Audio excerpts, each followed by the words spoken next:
শীতকাল মানে যে অনেক ধরনের খাবারের লাইসেন্স পাওয়া যায় সেটা বলার আর প্রয়োজন রাখে না। এই শীতকালে আমরা একটা নতুন রেসিপির খোঁজ দিচ্ছি।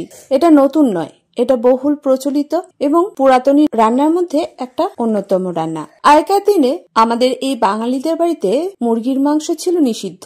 যদিও বা খাওয়া হতো সেটা হয় বাড়ির বাইরে আর নয়তো কোনো ফিস্ট বা পিকনিকে গিয়ে। বাড়ির হেসেলে মুরগি একেবারে নিষিদ্ধই ছিল, কিন্তু দেশি মুরগি যদি শীতে রান্না করা যায় তার স্বাদ অসাধারণ হয়, আর যদি হয় সেটা ঘরোয়া পদ্ধতিতে। আজ আমি সোমাশ্রী চলে এসেছি রোজকার রান্নাঘরের মতো আমার রান্নাঘরে একটা নতুন রেসিপি নিয়ে।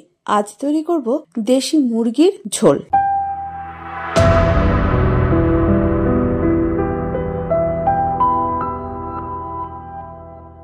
রান্নাটা তৈরি করতে কি কি উপকরণ লাগে সেটা রান্না তৈরি করার সময়ই বলে দেব।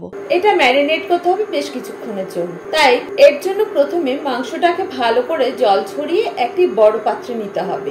এর সঙ্গে যোগ করতে হবে হলুদ গুঁড়ো, নুন, রোস্টেড জিরে গুঁড়ো, ধনে গুঁড়ো আর সর্ষের তেল। এগুলোকে ভালো করে মেখে রেখে দিতে হবে আধা ঘন্টার মতো।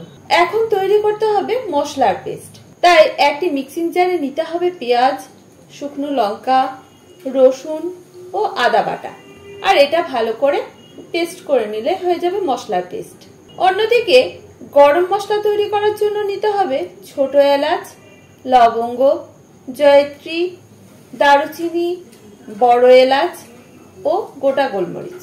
এটা জল ছাড়া গুঁড়ো করে নিতে হবে, যেটা এই মাংসের টেস্ট বাড়াবে দ্বিগুণ। এরপর নিতে হবে বেশ কয়েকটা আলু, যা সামান্য নুন হলুদ দিয়ে ভেজে তুলে অন্য একটি পাত্রে রেখে দিতে হবে। এবার ওই একই তেলে প্রথমে ফোড়ন হিসাবে দিতে হবে তেজপাতা, শুকনো লঙ্কা। এর সঙ্গে বেশ কিছুটা পেঁয়াজ কুচি যোগ করে একটু ভাজতে হবে। এরপর যোগ করতে হবে টমেটো কুচি। এগুলো যখন একটু নরম হয়ে আসবে তখন যোগ করতে হবে তৈরি করা বাটা মশলা। ওই সমস্ত মশলা থেকে যখন তেল ছাড়বে তখন যোগ করতে হবে চিনি, কাঁচা লঙ্কা বাটা, ধনে গুঁড়ো, জিরে গুঁড়ো, হলুদ গুঁড়ো, কাশ্মীরি লঙ্কার গুঁড়ো ও নুন। এখন নুন বুঝে দিতে হবে, কারণ ম্যারিনেট করার সময় মাংস বেশ কিছুটা নুন দেওয়া হয়েছে। এই সমস্ত মশলা থেকে যখন তেল আলাদা হয়ে যাবে তখন যোগ করতে হবে ম্যারিনেট করা মাংস। মাংসটা হালকা আছে ঢাকা দিয়ে কষাতে হবে বেশ কিছুক্ষণ। মাংস কষানোর সময় কোনো রকম জল ব্যবহার করা যাবে না। কষানো যখন হয়ে যাবে তখন যোগ করতে হবে ভেজে রাখা আলু।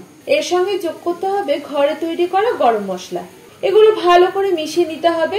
তারপর যোগ করতে হবে পরিমাণ মতো গরম জল, আর এরপর ঢাকা দিয়ে রেখে রান্না করতে হবে মাংস সিদ্ধ না হওয়া পর্যন্ত। মাংস সিদ্ধ হয়ে গেলে সার্ভ করুন গরম গরম ভাত, রুটি বা পোলাওয়ের সঙ্গে। তবে শীতের আমেজে এর সঙ্গে খিচুড়িও ভালো লাগবে। চাইলে আজকেই তৈরি করে ফেলুন। তৈরি করার পরে কেমন হয়েছিল সেটা কিন্তু কমেন্ট করে জানাতে ভুলবেন না। আমিও তো থাকি আপনাদের কমেন্টের অপেক্ষায়। আর আমার রান্না বা রেসিপি কে কোথা থেকে দেখছেন সেটাও কমেন্ট করবেন, সঙ্গে আপনাদের নামটাও শেয়ার করবেন।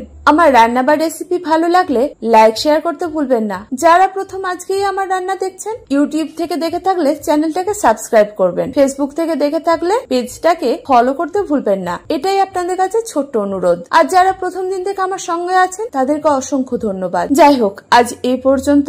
দেখা হচ্ছে পরবর্তী ভিডিওতে। আপনারা ভালো থাকুন, সুস্থ থাকুন। ধন্যবাদ।